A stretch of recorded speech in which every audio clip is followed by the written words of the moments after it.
let us come to some difficulties now, practical difficulties. We often encounter these issues, like one is preferred orientation, microabsorption, extinction. So, we will learn about this. What is preferred orientation? Okay. Preferred orientation is like, suppose you have a phase, right, which is in the shape of plates, for example, it has a plate like structure. So, what will happen? Suppose the plates will likely to be stacked, right, they will tend to stack. You have a plate like structure, for an example, what happens to it? It will tend to stack, right, in particular direction, right, because it will depend on what kind of plates you have, like what is the aspect ratio, things like that. But if the crystallites in the powder sample have plate or needle like shapes, you can guess that it will be very hard for them to get to adopt random orientation, because they will likely to orient in particular direction just because of geometry. Can you think about this? It's like, suppose you have a plate like structure, right, it will tend to stack, right. So, what kind of implication you have? So, if you have preferred orientation, then your intensities will be stronger. You know, the intensities you calculate will be different, quite different, because you have a strong preferred orientation, just because of the phase geometry, right. So, usually when you have plates or needle like shape, you often encounter this, right. We will come back to the sample preparation, okay, in the next lecture, but there are different ways to prepare samples. So, top loading, where the powders are pressed into a holder, can cause problems with the preferred orientation. So, we will see how to avoid that. But simple thing to remember is, when you have these kind of geometries, right, you have to think about preferred orientation. Are you getting preferred orientation or not, right, or how can we avoid it? Another case is microabsorption, right. We know about absorption, but microabsorption is like, suppose you have, what happens, my absorption reduces the intensity of diffracted beams, okay, obviously, because it will absorb, right. Now, if you have two phases, right, alpha and beta, we are talking about two phases, alpha and beta. If mu alpha is much larger than mu beta, now absorption coefficient we are talking about. If mu alpha is larger than mu beta, or if the particle size of alpha is much larger than beta, right,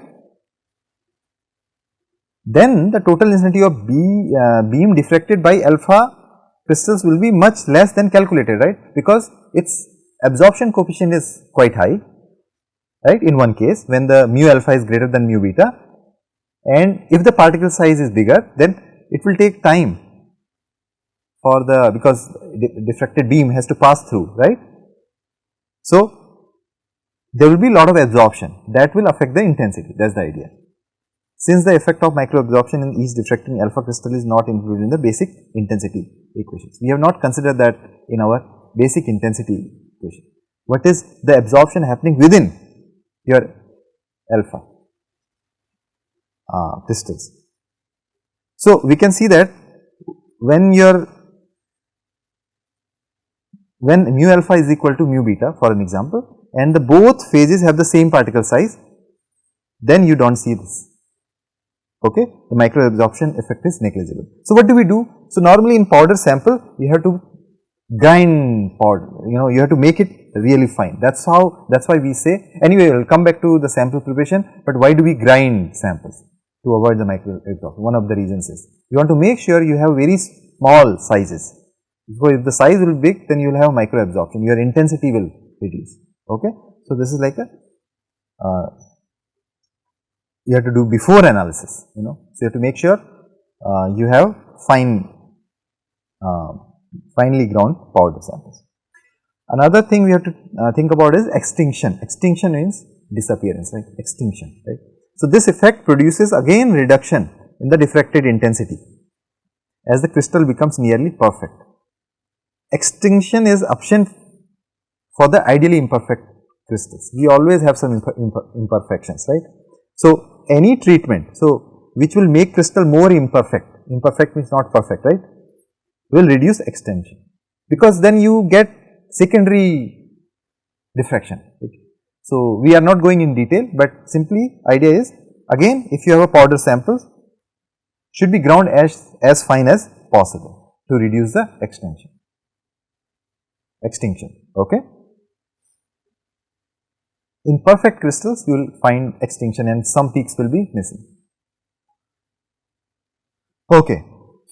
So, finally, so we have talked about couple of methods like internal standard method, external standard method, but Rietveld refinement is very commonly used method these days, because see, was proposed by Hugo Rietveld in 1969. What did he write? It's from his pioneering very important paper 1969. So far we have been using individual peak, right, integrated intensities. Even though we are using integrated intensity, we are calculating area under the curve. So, the method of using the total integrated intensities of the separate groups of overlapping peaks in the least squares refinement of structures leads to loss of all the information contained in the often detailed profile of these composite peaks. We have a detailed profile. By the use of these profile intensities instead of the integrated quantities in the refinement process, however, this difficulty is overcome and it allows the extraction of maximum amount of information contained in the powder diffractogram. So, you have a powder diffractogram, diffraction pattern where you have multiple peaks.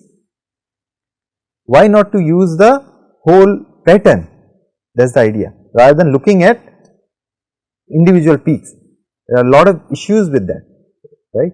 It might be overlap, there are a lot of factors which can play a role in affecting the intensity of your, if you are looking at one or two peaks, right. So, idea is looking at the whole pattern. Okay. Now, you can appreciate what is the importance of this Rietveld, right. We are looking at the whole pattern rather than looking at individual. So, what is it? What is the Rietveld method? It minimizes the difference between measured and calculated patterns at each data point in the diffraction pattern using a least squares approach. So, you have a diffraction pattern, right.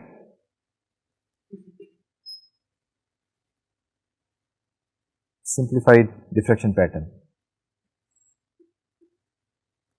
This is the measured diffraction pattern. Now, we calculate diffraction pattern. How do we calculate? You already know what, first of all you have to know what are the phases in your sample, right. Qualitative phase analysis you have to carry out. Now, we have calculated the intensity, right, all the calculation we did. We can then calculate what will be the intensity, right. So, you refine, you basically what you do, you calculate, this is a measured, then you calculate the pattern, right. You calculated some pattern, for an example, let me just put it as dot dot dot. Now, what you are doing? You are minimizing this difference, right. So, the sum of what you do? The sum of the statistically weighted square difference. So, Wi is the weighted average, and we see we are minimizing the square of observed intensity minus calculated intensity. That is the function and we are trying to minimize it, right. So, structure refinement is an essential part of practical crystallography, right, and must be distinguished from structure solution. It is the refinement, not the solution, right. Refinement, as the name suggests, implies taking an approximate model of the structure and refining it so that the diffraction data calculated from the model structure has a closer resemblance to the observed data, right. It cannot be emphasized strongly enough that it is the model structure, that is refined, not the data. We are not refining the data, we are refining the model structure, okay. So, how do we do it? See the second equation. So, you understand what we are minimizing, right. We are minimizing the weighted square difference between observed and calculated intensity. Observed intensity is what you get from your experiments. Calculated intensities we have to calculate, right. So, calculated intensity, how can we express it? See, all these terms should be, most of the terms should be familiar to you. M is multiplicity factor. So, we are looking at, so here are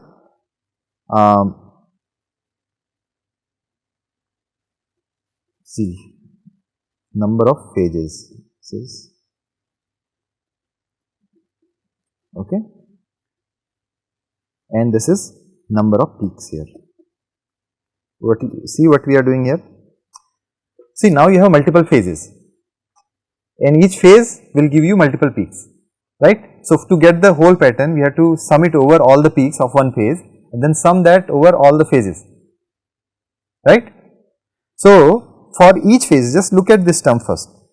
This is for each phase. You already know multiplicity factor, right, Lorentz polarization factor, structure factor. What is this system? This is shape function. We will come back to it, why it appears here, because we are predicting, right. We have to have some what kind of shape it is going to take. Diffraction, you know that will have some peak shape. So, you have to simulate that shape. So, this is that shape function. P is preferred orientation correction if needed. That is the third. We talked about it, right.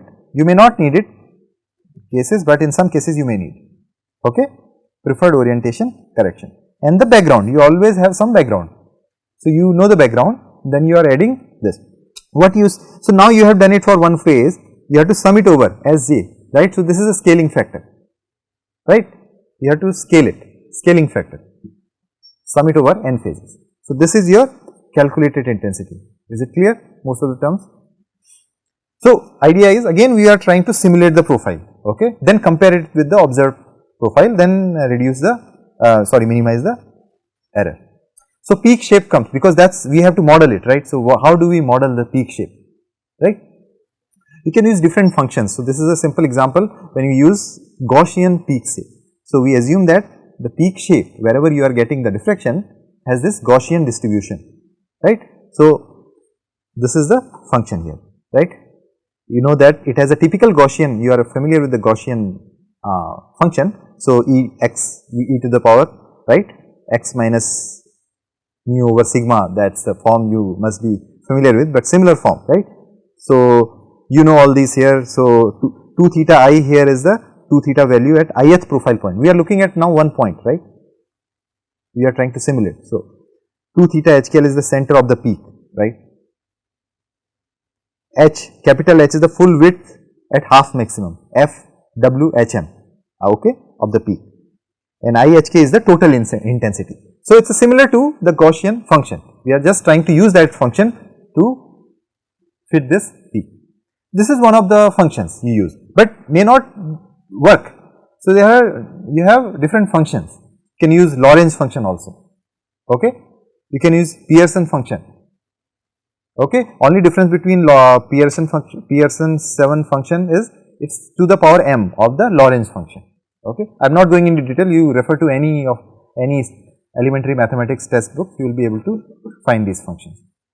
But most commonly these days we are using a pseudo void function.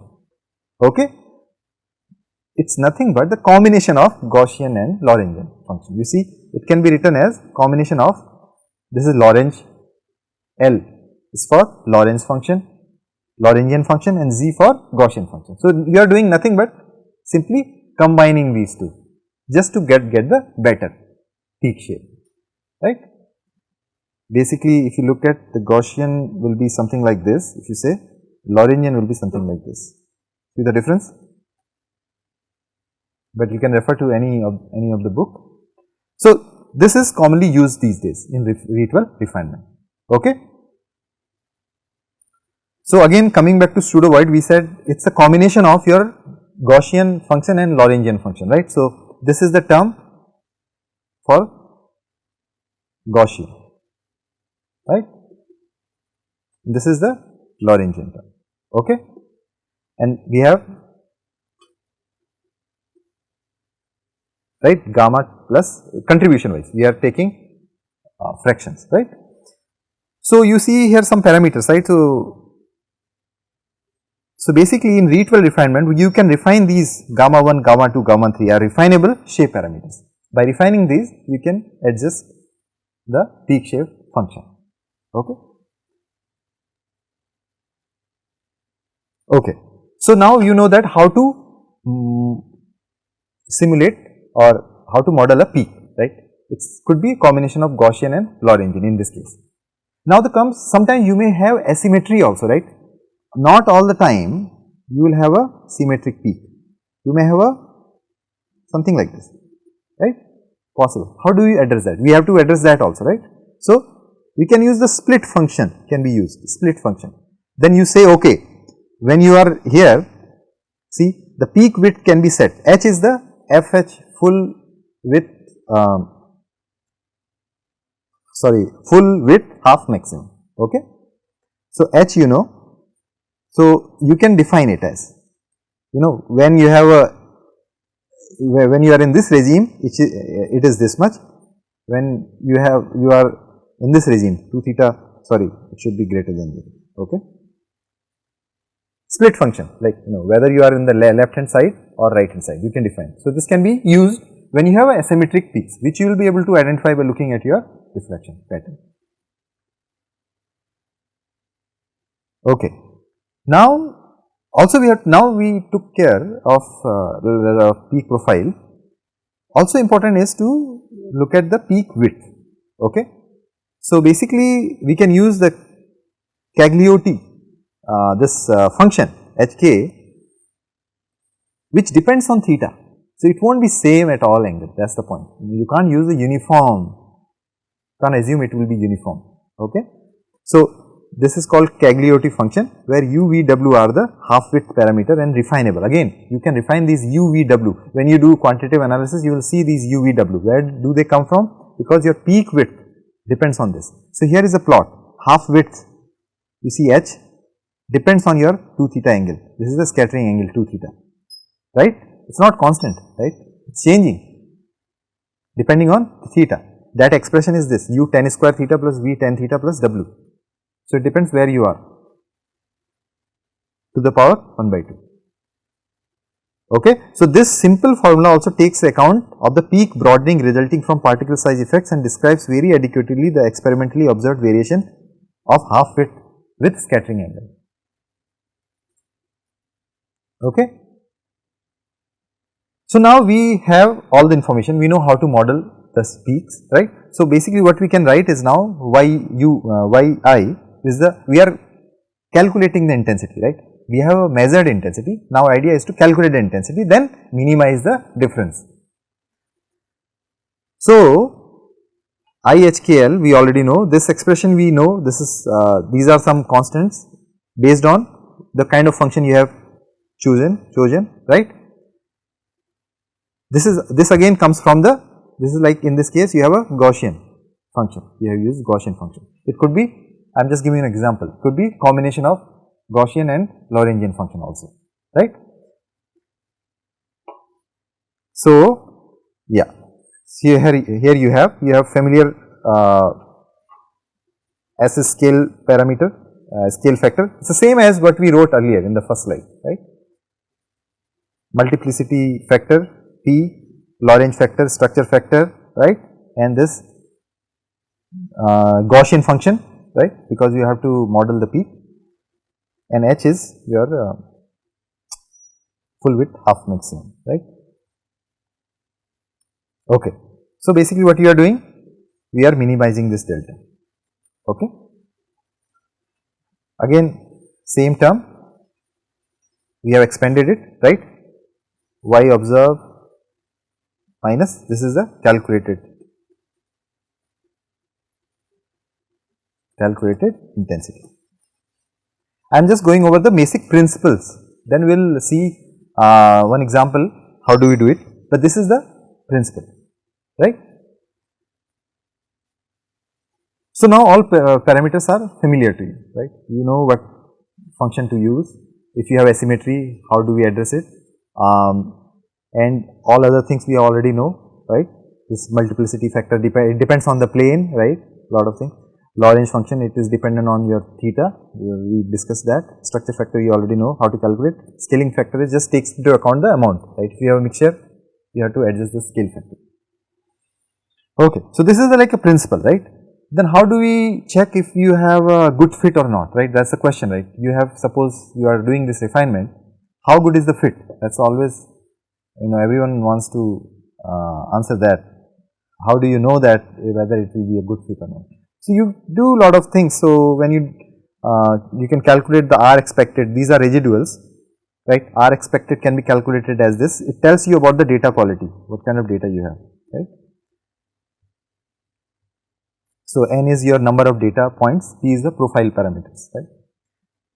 And basically you look at WP, RWP is the weights of the residual. So, you can see what we are calculating here, right, weights, and we define goodness of fit as a ratio of the square of the ratio, which is RWP over R expected, okay. And this one means the model is as good as possible, but you never achieve that, right.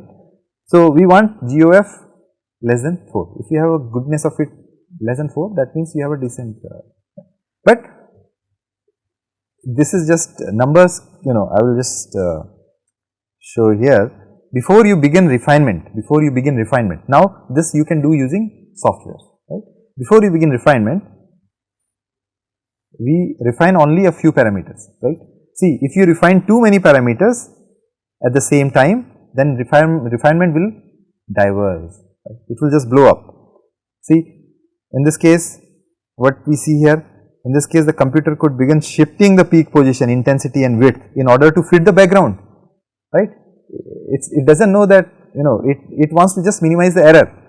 So, now if you are shifting the peaks, that is not good, that does not make sense, right, because, so there has to be an order, how do you refine, right. Also, you have to visually observe, right, basically you are looking at the difference between measured and calculated, right. So, you have to always look at that, right. So, because the computer is guided by numbers, not the common sense, right. If you tell it to minimize the error, it will just do that, then it will, here you see the peaks are shifted now, right, in the calculated one, which you do not want. You want, like, you have a diffraction pattern where you get a peak, the peak has to be like in your calculated pattern, also peak should appear there, right, otherwise physically it will not make sense. Okay, so what are the steps in Rietveld refinement? Now we know the basics. Basics is, you calculate the intensity, right, what you have done so far. We have just we have added few things like the function, which function to use, that will again depend, like most commonly we use the pseudo void function, which is the combination of Lagrange and Gaussian functions, right, and then we know this half full width, half maximum, that varies with your scattering angle, you have to take into account that, right. So, now we are refining, right. So, first you have to refine only scale factor, right. This is the steps you do in Rietveld refinement. Unless you do it, maybe you will not appreciate, but this is, it is good to follow a guideline. So, first refine only scale factor, then you refine scale factor and flat background. You are focusing on now background is very important. If you can't fit it using flat background, you can add coefficients, right, another coefficient you can add, then you can add 1 by x, depends, like if you have a very different, at lower angles, suppose your background is not flat, there is enough curvature, then you can use these, you can use background coefficient 1, coefficient 2, 1 by x, right. These are the options you have, at least this example is for high score plus, okay. Now you have fit the background, right. Now you have to consider the specimen displacement, okay, because we talked about it, we have to check whether it is there or not. And then you have to refine the lattice parameters. Lattice parameters, what are the lattice parameters? A, B, C, right. Then start refining Cagliotti parameters one at a time. We talked about Cagliotti function, W only. Then refine peak shape parameters, okay. Peak shape parameters are gamma, gamma 1, gamma 2, right. You have a peak shape, right, combination of Gaussian and Lagrangian. So, these are the peak shape parameters, and then check for preferred orientation and refine if needed. So, one example I will give you. So, in this what you see, the red one is the calculated one, blue one is measured one. What you see, the red one intensity is quite high, you see 0, this is 0, 1, 1 plane, this is 0, 2, 2. Why you see both? Because 0, 1, 1, 0, 2, 2 are parallel planes, you know that, right, 0, 1, 1, 0, 2, 2, 0, 3, 3. So, but what you see, the calculated intensity is stronger. That means it tells you might have preferred orientation in this case. So, this indicates 0 1 1 plane family has preferred orientation. I mean, this is an extreme example, but I am just showing you. So, you can apply some how to address that. You can use March Dulles. You will see that when you do refinement, we can use this parameter to refine, March Dulles parameter. Okay. When you see preferred orientation, then you can address, you can refine this March Dulles, or you can use this function. Okay. When the March Dulles parameter is less than 1, then the fixed axis is normal to the surface of sample, and HKL is defined as a fixed axis which will produce diffraction peaks stronger than otherwise predicted. If this parameter is greater than 1, then peaks are weaker than otherwise predicted. So, there is a way to address preferred orientation, that is the point. Okay. So, in the summary, what we learned about X-ray generations, crystallography, how these two are connected, how do we use X-rays to probe crystals, right. Now, then we talked about intensity, how to calculate intensity, because that depends on your, yeah. So, we saw that even like how that plays into role. Determination of crystal structure, we saw like if you have a diffraction pattern, how do you calculate crystal structure, because you have the 2 theta intensity values, right. You get the planes, and based on the planes you see what kind of structure you have. There was an example we did. We looked into X-ray diffractometer, what kind of components it has, right, what kind of arrangement, and finally we looked into qualitative and quantitative phase analysis. So, this completes our basics on X-ray diffraction. In the next class, what we will do, we will learn about the sample preparation for cementitious materials and application of XRD in cementitious material. Now, you have enough background, you know what is X-ray diffraction, right. Then how do we apply to cement based materials, that will be discussed in the next lecture.